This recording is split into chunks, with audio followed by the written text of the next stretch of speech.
برم بالاتر از یه ساختمون. چی بوده خدایا؟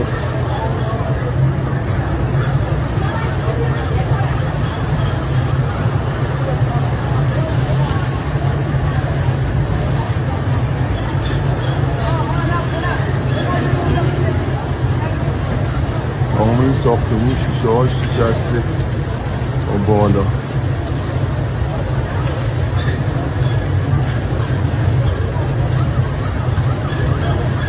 و قلب اومد تو دهنمون پشت خونه ما.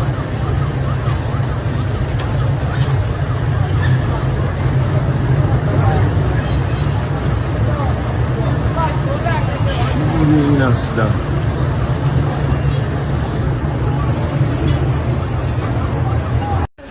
همین الان خدمات همه ماشینا رو ترکوند. همه ماشینا ترکید. این هم ماشین ماست.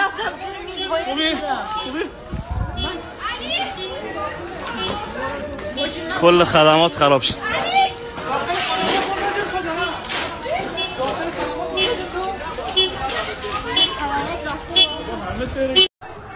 بندرعباس، بلوار معلم، معلوم نیست چی بود، پهباد بود، موشک بود، نمیدونم چی بود. زد دیگه دلا